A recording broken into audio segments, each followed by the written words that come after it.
चलो ठीक है, तो आज हम लोग पढ़ने वाले हैं साउंड चैप्टर। ठीक है, तो साउंड वाले चैप्टर में सबसे पहले यहाँ पे इंट्रोडक्शन दिया गया है कि साउंड कैसे प्रोड्यूस होता है, साउंड में कैसे वाइब्रेशन होता है वगैरह वगैरह दिया है। तो हम लोग को क्या क्या चीज जानना है साउंड के बारे में। स्टार्टिंग में थोड़ा हम ब्रीफ इंट्रोडक्शन देते हैं साउंड चैप्टर में। सबसे पहले बताया होगा कि साउंड प्रोड्यूस कैसे होता है। असल में साउंड है क्या? साउंड असल में क्या है? एक फॉर्म ऑफ एनर्जी है। साउंड भी एक फॉर्म ऑफ एनर्जी है। जैसे हर चीज एक फॉर्म ऑफ एनर्जी है, उसी तरह साउंड जो हम बोलते हैं वो भी एक फॉर्म ऑफ एनर्जी है। लेकिन यहाँ पे मूवमेंट कैसा होता है? मान लो कि मेरे पास ये मान लो एक सोर्स है। ये क्या है? तुम्हारे पास सोर्स है। ये क्या करेगा? अपना एनर्जी इन्वायरमेंट में देगा या फिर कोई मटेरियल में देगा। मान लो एयर कॉलम में दिया, तो एयर में क्या है? मेरे पास मॉलिक्यूल्स है। एयर में क्या है? मेरे पास मॉलिक्यूल्स है। तो असल में क्या होगा? जो भी एनर्जी ये देगा, ये मॉलिक्यूल्स को पुश करेगा। अब ये मॉलिक्यूल्स पुश करके दूसरे मॉलिक्यूल से टकराया, दूसरा मॉलिक्यूल तीसरा मॉलिक्यूल से टकराया, इस तरह करके साउंड आगे प्रोपागेट किया और तब जाके ये सीधा रिसीवर के पास पहुंच गया। किसके पास पहुंच गया? रिसीवर। एक सोर्स था और एक रिसीवर है।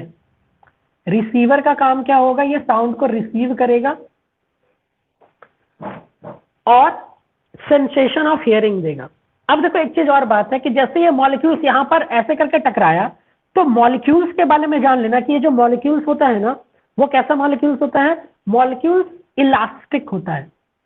कोई बता सकता है इलास्टिक मतलब क्या है? कोई बता सकता है? खींचा जाएगा, इलास्टिक होता है। इलास्टिक यहाँ पे इसमें जो स्ट्रेचेबल, इस केस में मतलब क्या है? स्ट्रेचेबल देखो किस वर्ड से है, इसको समझो ऐसे करके, स्ट्रेच होने के बाद वापस अपने पोजीशन पे पहुंच जाना। तो उसी तरीका से ये जो मॉलिक्यूल्स है, एक बार टकराया दूसरे मॉलिक्यूल से, वापस अपने जगह पे पहुंच गया। ऐसा नहीं कि मॉलिक्यूल्स टकरा गया तो उसके साथ ही चला गया, ऐसा नहीं होता। वो क्या होगा? वो टकराएगा, अपना एनर्जी उसको ट्रांसफर किया, ट्रांसफर करने के बाद वापस अपना पोजीशन पे आ गया, उसका इनिशियल पोजीशन पे वो आ गया। इसीलिए इस तरह को हम लोग क्या कहते हैं? इलास्टिक। क्या कहेंगे इसको? इलास्टिक। तो इलास्टिक कैसा है? मीडियम है। मीडियम मतलब क्या होता है? जहां पर ये साउंड प्रोपागेट कर रहा है। तो साउंड सुनने के लिए मेरे पास तीन चीज जरूर से होना चाहिए। क्या तीन चीज होना चाहिए? पहला, मेरे पास सोर्स होना चाहिए जो ये साउंड प्रोड्यूस करेगा, जो ये एनर्जी प्रोड्यूस करेगा। वो इस एनर्जी को कहां देगा? इन्वायरमेंट में या फिर एटमोस्फेयर में। और ये जो मीडियम, दूसरा चीज मेरे पास क्या होना चाहिए? मीडियम होना चाहिए जो साउंड के वेव्स को प्रोपागेशन में मदद करेगा। और तीसरा मेरे पास क्या होना चाहिए? रिसीवर होना चाहिए जो ये साउंड को डिकोड करेगा या फिर समझेगा। समझ में आया? साउंड बहुत आसान चीज है। क्या क्या चीज आने? साउंड सुनने के लिए तीन कंपोनेंट होना बहुत जरूरी है। पहली बात, एक सोर्स जो एनर्जी प्रोड्यूस करेगा। वो एनर्जी को वो कोई मीडियम में डालेगा। मीडियम में क्या होगा? पार्टिकल्स वाइब्रेट करेगा और ये साउंड को प्रोपागेट करवाएगा और रिसीवर के पास पहुंचाएगा। रिसीवर क्या करेगा? इस साउंड को समझेगा और परसीव करेगा थ्रू इट सेंसेस। अब हमारे पास साउंड को समझने के लिए मेरे पास क्या है? ईयर है। तो ईयर से हम साउंड को परसीव कर सकते हैं। ठीक है, सबको समझ में आ गया? अब साउंड का डेफिनेशन अगर पूछा जाए तो साउंड का डेफिनेशन में क्या बोलोगे? साउंड क्या होता है? It is a it is a form of energy. It is a form of energy that gives sensation of hearing. ठीक है, साउंड क्या है? It is a form of energy that gives a sensation of hearing. समझ में आ गया? तो ये हो गया नॉर्मल डेफिनेशन साउंड का। तो इसको डायग्राम को नोट कर लो ताकि कभी भी तुमसे पूछे तो तुमको ये याद रहे कि साउंड कैसे प्रोड्यूस होता है, कैसे मूवमेंट होता है। ठीक है, इसको नोट करो।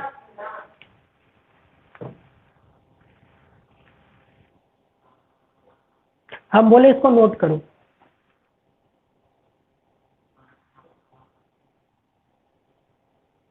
ठीक है, तुम बोलो नहीं, तुम बस नोट करो। वीडियो क्लियर तुमको दिख ही रहा होगा।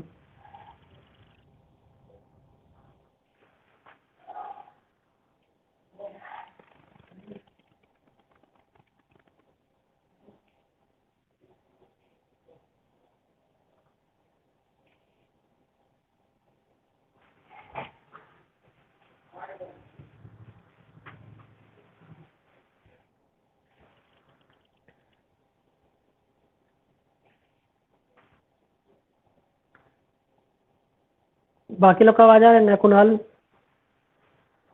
लक्की ज्वाइन कर लिया?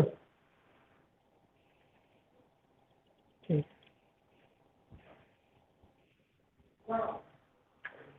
चलो एक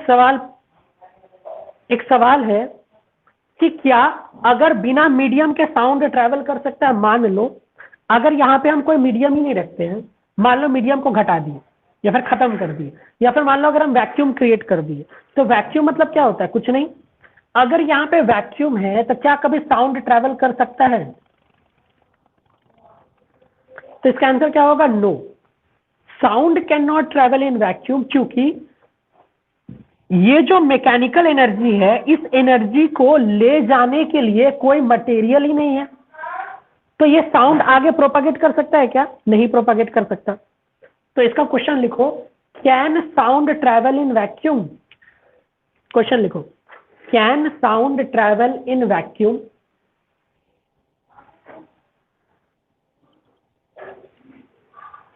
तो इसका आंसर लिखोगे no, sound can not travel in vacuum. No, sound cannot travel in vacuum because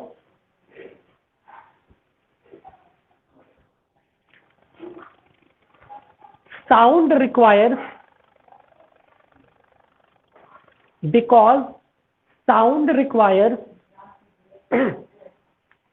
material medium.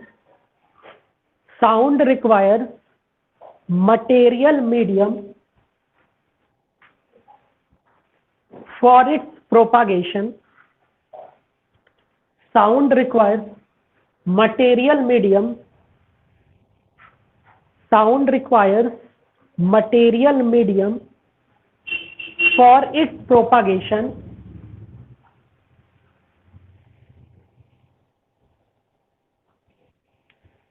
For its propagation, but in vacuum,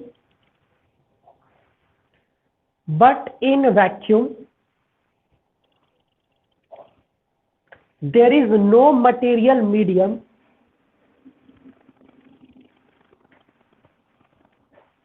There is no material medium for its propagation. There is no material medium for its propagation.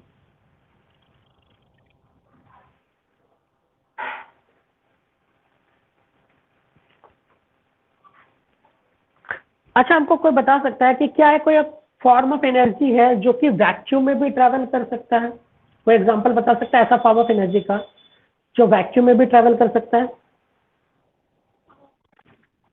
Light energy. जैसे सन से light अर्थ को आता है, तो वहां पर अर्थ और सन के बीच में कुछ नहीं है वैक्यूम में, तब भी लाइट ट्रैवल कर पाता है अर्थ में।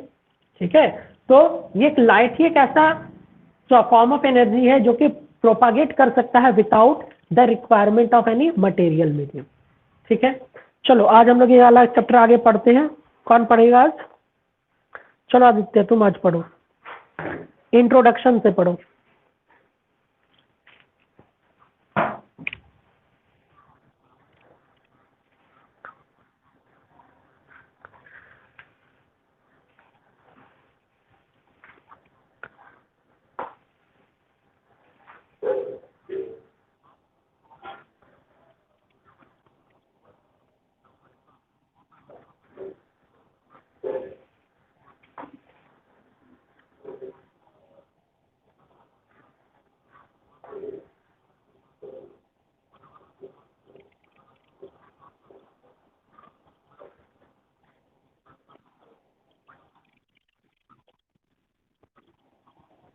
And the feeble sound is heard. देखो इसमें कहना क्या चाह रहा है, ये तो तुम लोग बचपन में भी ट्राई किए होगे या फिर अभी भी ट्राई करती होगे, अभी तुम लोग का बचपन खत्म कहाँ हुआ है, ये भी बात है कि नहीं?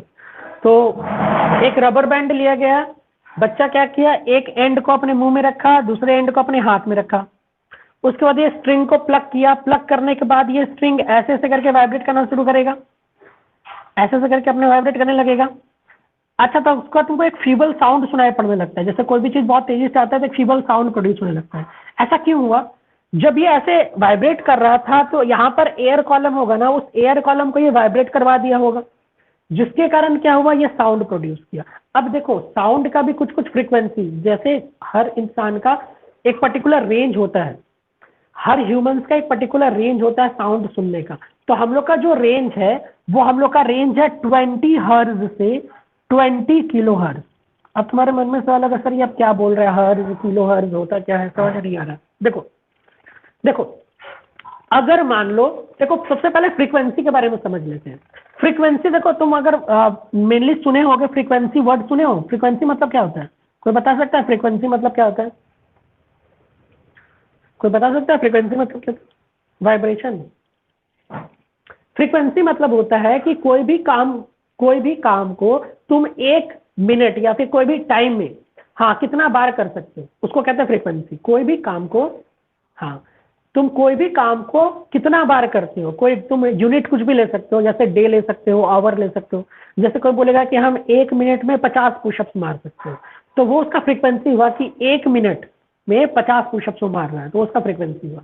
तो सिमिलरली अगर फ्रीक्वेंसी को बोला जाए तो फ्रीक्वेंसी को क्या बोलेंगे हम लोग, अगर ऑक्सीलेशन के टर्म में बात करेंगे तो 1 मिनट या फिर 1 सेकेंड में कितना वो ऑक्सीलेशन कर रहा है या फिर कितना वो वाइब्रेशन कर रहा है, फ्रीक्वेंसी को बोलेंगे। तो अगर फ्रीक्वेंसी को अगर शॉर्ट में डिफाइन करना चाहो तो फ्रीक्वेंसी को क्या बोलोगे? फ्रीक्वेंसी जो होता है वो इनवर्स होता है टाइम पीरियड का। फ्रीक्वेंसी मतलब क्या होता है? Inverse of time period. ठीक है। अगर हम बोलते हैं कि ह्यूमन का सुनने का ऑडिबल रेंज जो होता है वो 20 हर्ट्ज से 20 किलो हर्ट्ज है, इसका मतलब क्या? अगर कोई साउंड 1 सेकंड में 20 बार वाइब्रेट कर रहा है, जैसे मान लो ये स्ट्रिंग लिए, अगर ये 1 सेकंड में 20 बार ऊपर नीचे करेगा तभी तुमको सुनाई पड़ेगा, वरना नहीं सुनाई पड़ेगा। इसका मतलब हम जो बोल रहे हैं जरूरी है कि वो एटमॉस्फेयर में टकराने के बाद आगे पीछे 20 बार करता होगा या फिर उससे ज्यादा भी करता होगा। इसका रेंज है 20 हर्ज से 20,000 हर्ज। इसका मतलब क्या? इसी के रेंज के बीच में वो वाइब्रेट कर रहा है तभी तुमको सुनाई पड़ रहा है। अगर इससे कम वो वाइब्रेट करेगा तुमको नहीं सुनाई पड़ेगा, अगर इससे ज्यादा वाइब्रेट करेगा तब भी तुमको सुनाई नहीं पड़ेगा। ठीक है।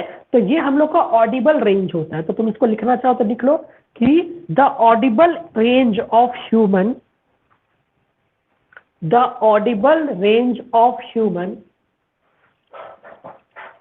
The audible range of human is 20 हर्ज टू 20,000 हर्ज, या फिर तुम 20,000 को 20 किलो हर्ज भी लिख सकते हो, एक ही बात है ना।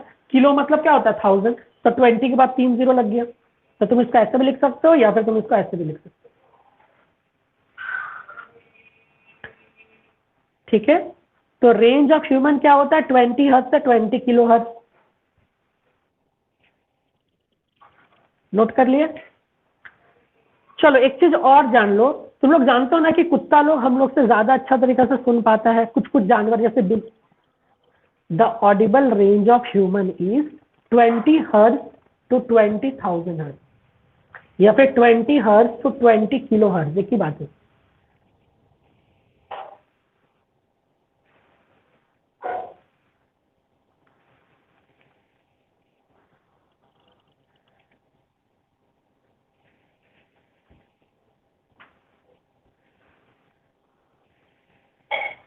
चलो ठीक है। देखो तुम लोग जान ही रहोगे जैसे कुछ कुछ जानवर होता है, फॉर एग्जाम्पल बैट, चमगादड़ जिसको कहते हो, उसके बाद डॉग हुआ, एलिफेंट हुआ, फिर कैट हुआ। ये सब जो ऑर्गेनिज्म होता है ना, ये क्या कर सकता है? ये सब साउंड को हमसे बेहतरीन तरीका से सुन पाता है। क्यों? क्योंकि उसका रेंज हम लोग के रेंज से कहीं ज्यादा होता है, इसीलिए वो लोग का सेंसेशन ऑफ हियरिंग बहुत ज्यादा अच्छा होता है। तो सबसे ज्यादा सेंसेशन ऑफ अच्छा किसका होता है, तो बता सकता है? सबसे अच्छा सेंसेशन होता है डॉल्फिन का। डॉग का नहीं, डॉल्फिन का होता है। ठीक है। डॉल्फिन के बाद, अच्छा बर्ड्स बोले, ऐसा डॉल्फिन का बहुत अच्छा सेंसेशन होता है। साथ ही साथ बैट्स का भी बहुत अच्छा सेंसेशन होता है। तो बैट्स, चमगादड़ के बारे में जानते हैं, वो क्या करता है, वो लोग का देखने का क्षमता बहुत कम होता है, दूर का चीज वो लोग को नहीं दिखता, चाहे रात हो चाहे दिन हो उसको नहीं दिखता। लोग बोलते हैं कि उसको रात में दिखता है, रात में ऐसा कुछ नहीं कि उसको रात में दिखता है, हो सकता है कि उसका आंख में लाइट सेंसिटिव नहीं है, डार्क सेंसिटिव हो सकता है, मतलब लाइट नॉर्मल उसको दिखता है, दिन में भी उतना ही दिखेगा, रात में भी उतना ही दिखेगा, पर डिम लाइट में होता क्या है, वो लोग का रॉड्स एक्टिव होता है तो वो लोग को और ज्यादा क्लियर दिखता है, हम लोग से ज्यादा रॉड्स होगा। अब ये रॉड्स कौन क्या हो रहा है तो तुमको पता नहीं होगा, फिलहाल छोड़ो। ऐसे जान लो कि हमारे आईज में दो तरह का सेल्स पाया जाता है, एक सेल्स का नाम है रॉड, एक सेल्स का नाम है कोन। रॉड जो होता है वो सेंसिटिव टू डार्क लाइट हो, डार्क में होता है, मतलब क्या कि अंधेरा में जो तुम देख पाते हो बिकॉज ऑफ रॉड सेल्स। अगर मान लो किसी इंसान का रॉड सेल्स खत्म हो जाए तो उसको रात में दिखेगा ही नहीं, ठीक है, उसको क्या क्या हो जाएगी, रात में बीमारी होता है ना रतौंधी, जिसको हम लोग नाइट ब्लाइंडनेस कहते हैं।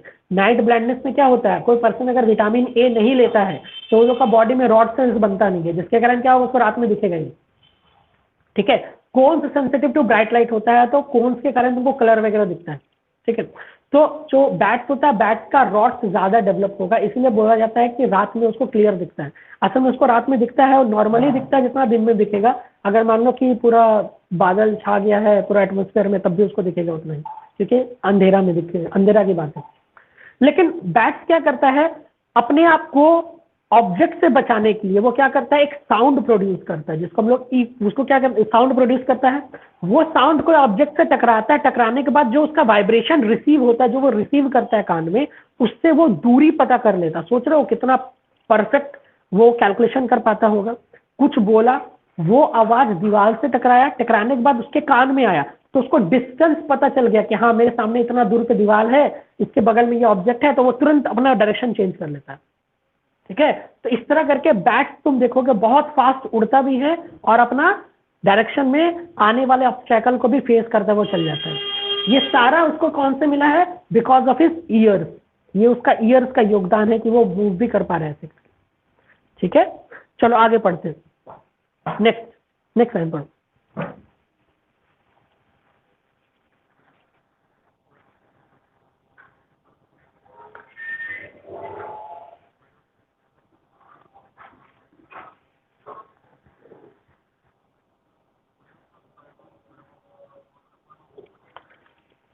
अच्छा एक बात बताओ हमको, रुक जाओ रुक जाओ। देखो अब इसमें क्या बता रहा है कि जो साउंड है वो वही वाला भी है, अभी इसमें में बता रहा है वैक्यूम वगैरह में बता रहा है कि साउंड वैक्यूम में प्रोपागेट नहीं कर सकता, साउंड ट्रैवल करेगा उसको कोई मीडियम चाहिए। अच्छा एक बात बताओ, साउंड का स्पीड सबसे ज्यादा किस मीडियम में होता है, सॉलिड लिक्विड या गैस? साउंड का स्पीड सबसे ज्यादा किस मीडियम में होता है, बताओ रानी। साउंड का स्पीड सबसे ज्यादा किस मीडियम में होना चाहिए, सॉलिड में होना चाहिए, लिक्विड में होना चाहिए कि गैस में होना चाहिए?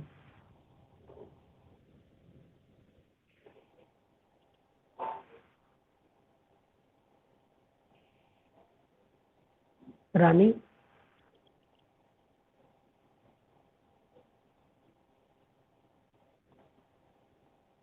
गैस में, लकी बोल रहा है।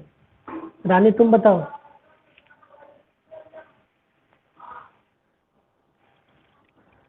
सॉलिड में।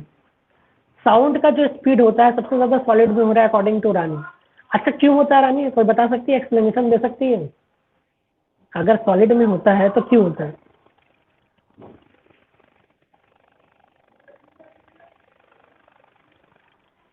बताओ।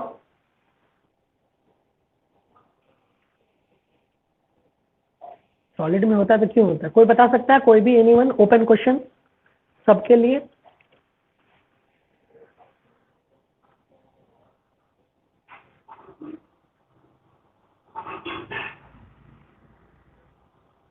अच्छा एक बात बताओ, अगर स्पेस ज्यादा रहेगा, अच्छा एक बात बताओ, देखो मान लो एक पर्सन यहां था, ठीक है, उसको साउंड यहां तक पहुंचाना है, या फिर कोई ऑब्जेक्ट उसको यहां तक पहुंचाना है। बीच में हम क्या मानते हैं, मान ले दो लोग हैं, सिनेरियो देखो, हम मानते हैं बीच में मात्र दो लोग हैं, एक लोग यहां पे है, दूसरा लोग यहां पे है। तो सबसे पहले क्या होगा, ये आदमी अपना संदेश या फिर जो भी उसके पास है वो आएगा, दौड़े दौड़े इसको दिया, फिर ये दौड़े दौड़े जाएगा इसके पास, फिर ये दौड़े दौड़े जाएगा इसके पास, तब जाके साउंड पहुंचेगा या फिर कोई भी आर्टिकल पहुंचेगा। लेकिन अगर मान लो, अगर ये आर्टिकल में लाइन बाय लाइन आदमी पकड़ा हुआ है, एक यहाँ है, दूसरा यहाँ पे है, तीसरा यहाँ पे है, ठीक है, तीसरा यहाँ पे है, पूरा टाइटली पैक्ड है, तो क्या होगा, इसको दौड़ने का जरूरत है, ये पकड़ा, इसको दिया, इसको दिया, इसको दिया, तुरंत पहुंचा दिया, है कि नहीं?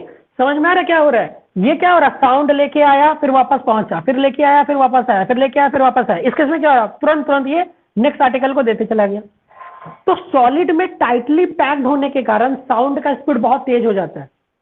समझ में आ रहा है? क्योंकि अगल बगल है ना, मान लो कि तुम कभी स्कूल के लाइन में खड़े हुए हैं, ठीक है, तुम स्कूल के लाइन में खड़े हुए हो, अगर तुम पीछे वाले लड़के को ऐसे करके धक्का मारोगे तो आगे वाले में तुरंत इफेक्ट दिखता है, तुरंत उसको धक्का लगेगा, तुरंत लगता है सब में, तो सब तुरंत उसको लग जाता है धक्का। लेकिन अगर मान लो यही बीच में तुम लोग का गैप ज्यादा होता, तो पहले कोई तुमको धक्का मारता, तुम आगे बढ़ते तब इसको धक्का मारते, फिर ये आगे बढ़ता तब इसको धक्का मारता, फिर ये आगे बढ़ता तब इसको धक्का मारता, और जो फर्स्ट लाइन तक पहुंचते पहुंचते हो सकता है कि प्रेयर खत्म हो जाए, ऐसा भी होता। लेकिन अगर तुम लोग टाइटली पैक्ड हो, कोई इधर धक्का मारेगा तुरंत इस पर्सन को फील हो जाएगा। तो इससे हमको क्या पता चल रहा है, यही कि अगर कोई भी पार्टिकल्स या फिर कोई भी मॉलिक्यूल्स टाइटली पैक्ड होता है तो उसका स्पीड बढ़ जाता है ट्रांसमिशन का। इसीलिए साउंड का स्पीड सबसे ज्यादा सॉलिड में होगा और साउंड का स्पीड सबसे कम गैस में होगा, क्योंकि गैस में स्पेस बहुत ज्यादा होता है, जिसके कारण साउंड को जाने और वापस भी तो उसको आना है, इस बात का ध्यान रखना। मीडियम कैसा है, इलास्टिक है, तो जाएगा भी, दिया, वापस आया, फिर दूसरे से लिया, फिर गया, फिर दिया, फिर गया, फिर दिया, ऐसे करके आने जाना होता है। तो क्या होता है, टाइम लैग ज्यादा लग जाता है। इस केस में क्या है, अगल बगल है, तुरंत दिया, तुरंत लिया, तुरंत दिया, तुरंत लिया, बहुत फास्ट। क्लियर है? तो इसको लिख लो स्टार मार करके कि sound travel fastest in solid, sound travel faster in solid than liquid and gas. Sound travels faster in solid than in liquid और इन गैस। कुणाल गायब और देव भी गायब। अच्छा कोई बात नहीं, लोग रिकॉर्डिंग देख लेगा। ऐसे अभी हम लोग जो पढ़ा रहे हैं ना वो रिकॉर्ड हो रहा है। हो सकता है कि 24 घंटा के अंदर बोला है कि ये रिकॉर्ड हो जाएगा। रिकॉर्ड होने के बाद तुम्हारा क्लास का समरी में दिखने लगेगा, तो तुम लोग उसको देख सकते हो आराम से, ठीक है। और जैसे किसी को चैप्टर को फिर से देखना है, जैसे समझ में नहीं आया, तो वहां से तुम डाउनलोड करके वापस से तुम वीडियो बना के देख सकते हो, तो तुमको दो फायदा हो जाएगा। ठीक है, चलो आगे बढ़ते हैं। Next,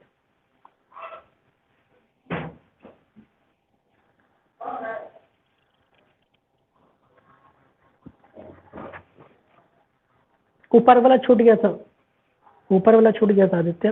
sound can travel in solid, वहां से पढ़ो।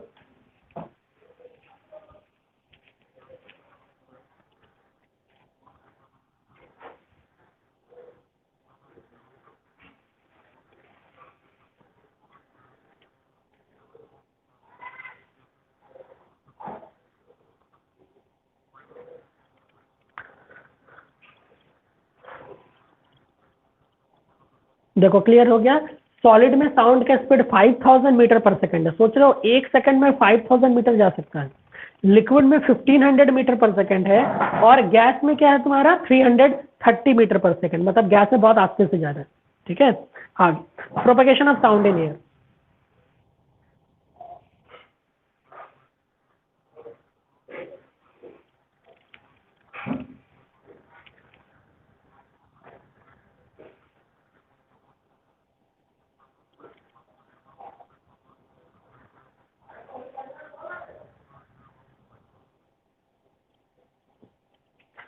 ठीक है, उसका एग्जांपल बताया है यहाँ पे। तू ऊपर का एक पैराग्राफ पूरा गायब कर दिया देते, ध्यान कहाँ है तुम्हारा?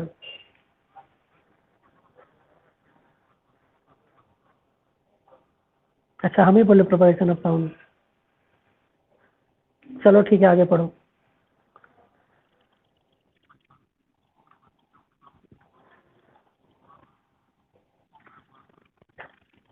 अच्छा उसको छोड़ दो, ये वाला रुको, ये एक मिनट, ये वाला समझा चुके हैं। देखो इसमें वही वाला बताया है कि कैसे साउंड, जैसे यहाँ से है, साउंड टकराया, ये आगे वाला को दिया, फिर वो आगे वाला को दिया, फिर वो अपना जगह को मेंटेन कर ले, ये तो वही वाला चीज बताया है जो एक्सप्लेन किया गया। तो ये वाला तुम लाइन बाय लाइन खुद से पढ़ लेना, कहाँ तक है, बाय द आर में, हाँ इन दिस मैनर से यहाँ पे स्टार्ट करो, वो तुम लोग खुद से पढ़ लेना, वही चीज बताया है जो हम पहले एक्सप्लेन कर चुके हैं। इन दिस मैनर से पढ़ो Aditya, in this manner as the strip.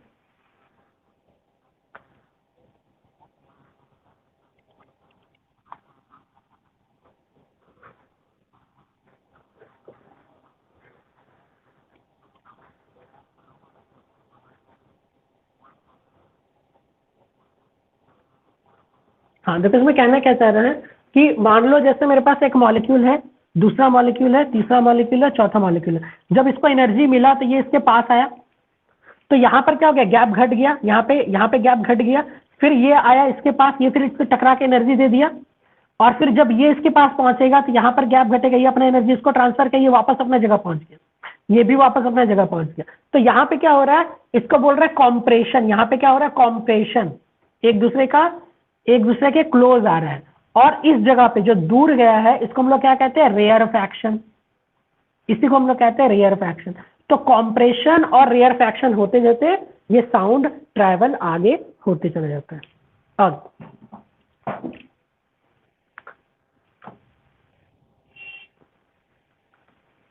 Fun complete.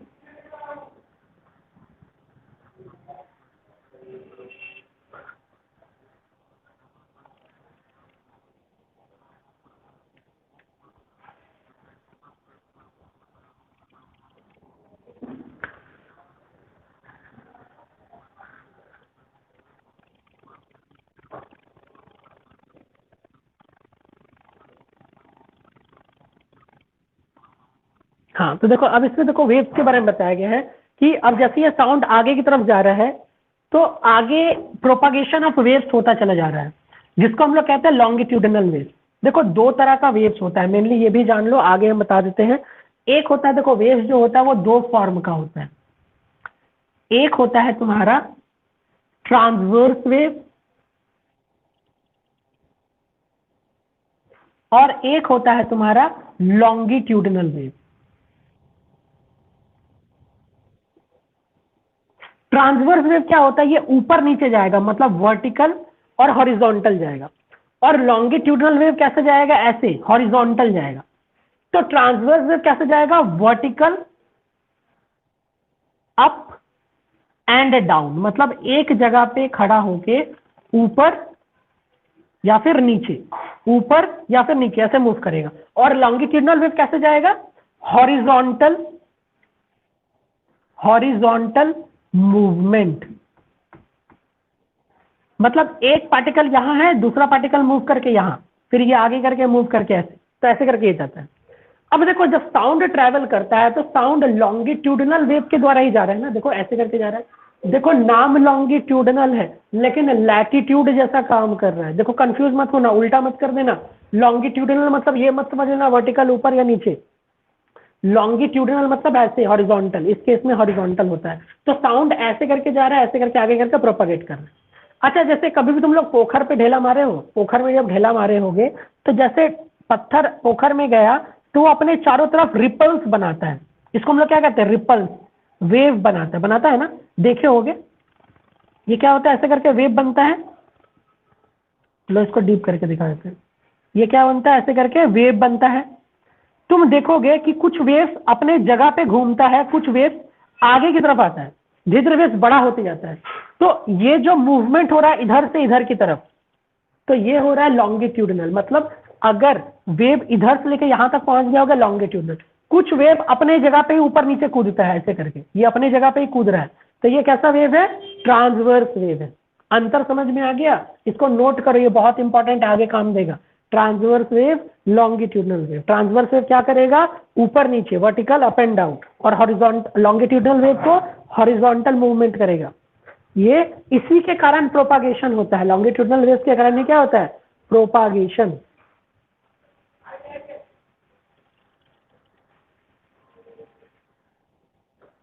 ठीक है, नोट करो इसको।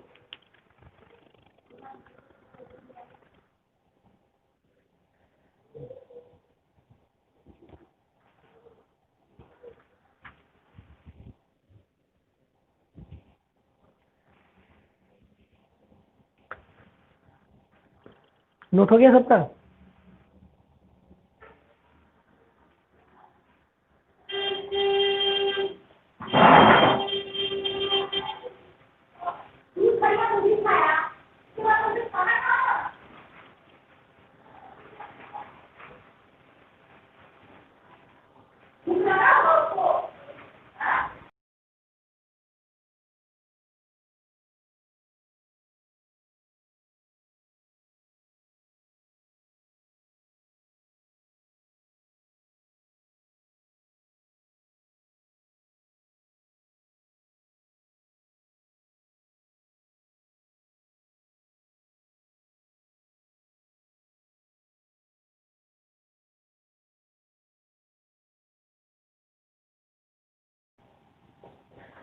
चलो देखो, अच्छा तुम लोग अर्थक्वेक के बारे में जानते हो? पता है अर्थक्वेक, अच्छा जो ट्रांसवर्स का स्पेलिंग गलत है, यहाँ पे एन लगेगा, ठीक है, ट्रांसवर्स, TRANS, ठीक है, ट्रांसवर्स, ठीक है। अर्थक्वेक में भी दोनों तरह का वेव तुमको दिखेगा, ट्रांसवर्स वेव, लॉन्गिट्यूडनल वेव। तो तुमको पता है कौन सा वेव सबसे ज्यादा डैमेज करता है? कोई बता सकता है कौन सा वेव सबसे ज्यादा डैमेज करता होगा? सोचो तो जरा, कौन सा वेव सबसे ज्यादा डैमेज करता है? लॉजिकली सोचो।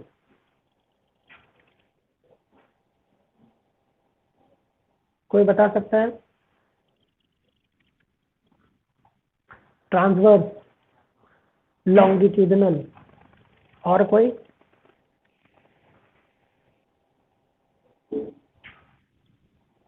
लॉन्गिट्यूडनल, और कोई? मारो तुक्का। रानी, सौम्या, सौम्या है कि नहीं? लॉन्गिट्यूडनल। कुणाल तो अकेला पड़ गया। सबसे ज्यादा जो डिस्ट्रक्शन करता है वो लॉन्गिट्यूडनल वेव्स होता है, सबसे ज्यादा डिस्ट्रक्शन करता है, क्योंकि ये जमीन को नीचे ऐसे ऐसे करके डिस्प्लेस कर देता है। अब इस पर जो बिल्डिंग रखा हुआ है, ये कुछ इधर कुछ इधर, जिसके कारण क्या होता है, सबसे ज्यादा डैमेज होता है। बिल्डिंग ऊपर नीचे जाएगा तो उतना डैमेज नहीं है, जितना वो साइड से जाएगा तो उतना डैमेज होता है, ठीक है। फॉर एग्जाम्पल मान लो कि मेरे पास कोई कारपेट है, इस कारपेट को तुम ऊपर उठाओगे तो बहुत कम चांसेस है कि पर्सन गिरेगा, लेकिन कारपेट का नीचे तुम खिसका दो, पर्सन आराम से नहीं गिर जाएगा, ठीक है। तो यही रीजन होता है कि लॉन्गिट्यूडनल वेव ज्यादा नुकसानदेह करता है अर्थक्वेक के लिए, ठीक है। चलो आगे।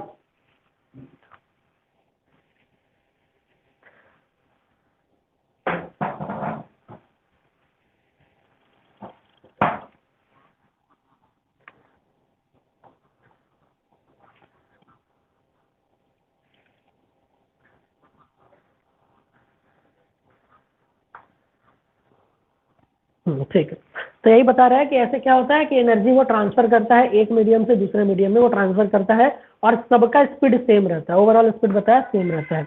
नेक्स्ट बोला है terms related two waves, waves के लिए क्या क्या टर्म्स आता है? तो सबसे पहले आया एम्पलीट्यूड। एम्पलीट्यूड क्या होता है? देखो तुम लोग पेंडुलम चैप्टर में भी पढ़े थे, एम्पलीट्यूड क्या होता है कि मान लो मेरे पास पेंडुलम है, तो ये अपनी मीन पोजीशन से जितने दूर जाता है, तो जो मैक्सिमम डिस्प्लेसमेंट होता है उसको हम लोग कहते हैं एम्पलीट्यूड। मतलब एक पार्टिकल का एक बार में कितना मैक्सिमम डिस्प्लेसमेंट हो पाता है उसको कहा जाता है एम्पलीट्यूड। तो एम्पलीट्यूड क्या है? The maximum displacement of A particle of medium on either side of its main position. Either side क्यों बोला? क्योंकि पार्टिकल एक बार जाता है वापस भी आता है ना, तो इसीलिए जितना दूर जाएगा उतना दूर ही तो वापस आना है उसको, तो इसीलिए आइदर साइड वर्ड बोला गया है। इसको याद कर लेना बहुत अच्छा से। एम्पलीट्यूड का डेफिनेशन डायरेक्टली तुमसे ऑब्जेक्टिव में यही क्वेश्चन पूछेगा कि amplitude the maximum displacement of the particle of a medium on other side, उसमें 3 ऑप्शन दे देगा, तो तुमको एम्पलीट्यूड सिलेक्ट करना है। आगे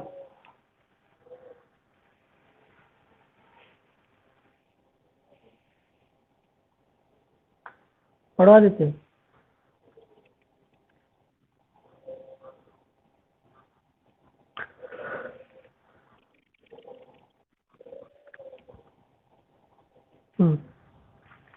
नेक्स्ट है टाइम पीरियड।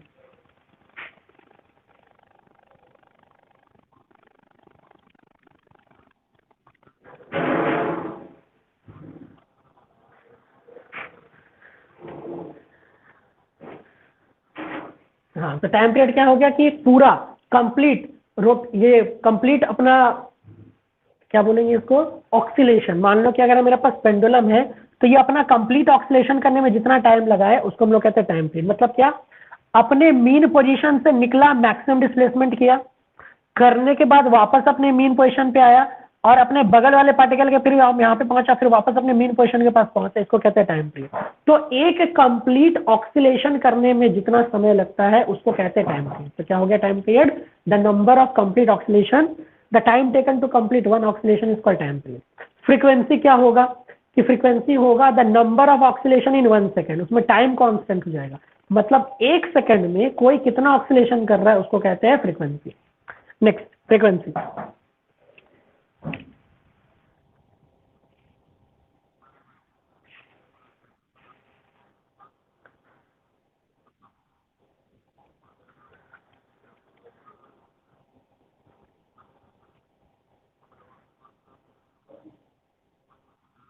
हर्ट्ज।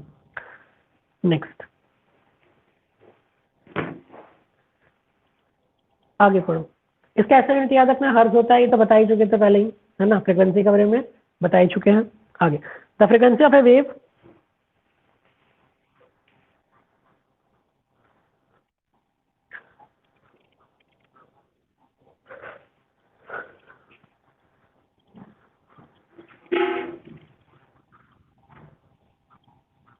हाँ देखो एक चीज और ध्यान रखना, ये जो फ्रीक्वेंसी है इसी पे कोई साउंड डिपेंड करता है, मतलब फ्रीक्वेंसी कभी नहीं चेंज होता। मान लो कि कोई साउंड सॉलिड से जा रहा है लिक्विड, लिक्विड से जा रहा है गैस, उसका स्पीड हो सकता है बदल जाए, उसका एम्पलीट्यूड हो जाए वो भी बदल जाए, लेकिन फ्रीक्वेंसी नहीं बदलेगा।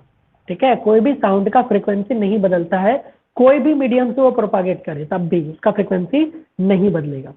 नेक्स्ट अगर रिलेशनशिप बिटवीन टाइम पीरियड और फ्रीक्वेंसी ऑलरेडी बता चुके थे, frequency inverse of time period, देखो ऊपर में लिख चुके हैं पहले से ही, पढ़ लो उसको भी।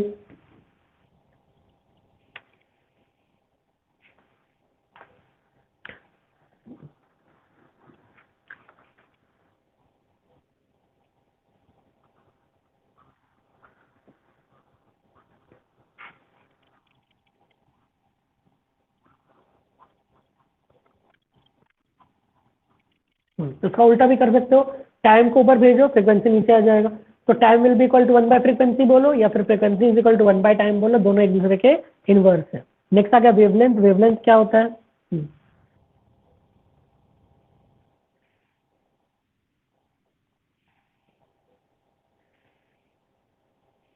पढ़ो।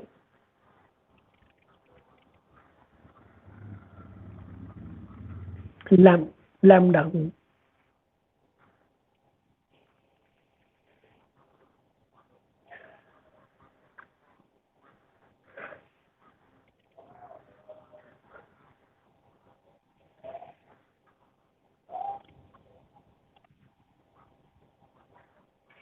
तो देखो वेवलेंथ के बारे में ये बताया कि मान लो कि अगर मेरे पास कोई डिस्प्लेसमेंट है, जैसे मान लेते मेरे पास कोई ग्राफ है ऐसे सम्राट, ये ऐसे करके गया, ये नीचे गया, ये फिर ऊपर गया, ऐसे करके गया, तो देखो इस पोर्शन को कहा जाता है क्रेस्ट। क्या कहा जाता है? क्रेस्ट।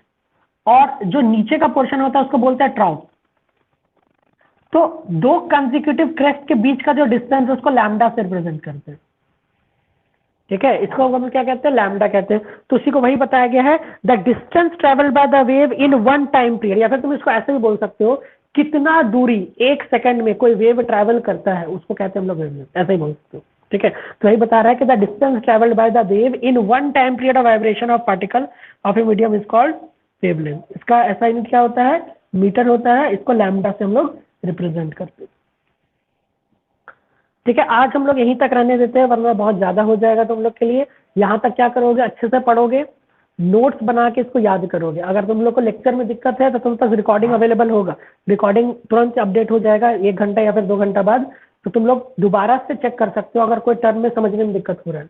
तो यही फायदा है, यहाँ रिकॉर्डिंग भी हो रहा है तो तुम दोबारा से एक बार चेक कर सकते हो। जैसे मान लो कोई टर्म में तुमको समझ में नहीं आ रहा है, दोबारा तुम उसको रिकॉर्ड करके देख सकते हो वहां से। ठीक है, चलो आज और नेक्स्ट अभी क्या करो? मैथ्स निकालो। मैथ्स में हम लोग का साथ टाइम एंड वर्क चल रहा था, टाइम एंड वर्क कंप्लीट हो गया, उसके बाद क्या आ रहा है हम लोग का?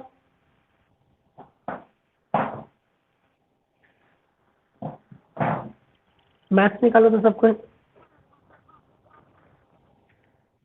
18.1 कंप्लीट हो चुका था। ठीक है, मैथ्स का बुक तो मेरे पास है नहीं क्योंकि सामने तो आता ही नहीं। तो एक काम करते हैं हम, कुछ कुछ 18.1 क्या था? मेंस्ट्रुएशन चल रहा था क्या? अच्छा, यहाँ पे स्क्रीन शेयर का भी तो ऑप्शन नहीं है। देखो तो स्क्रीन शेयर का ऑप्शन है क्या? Share screen.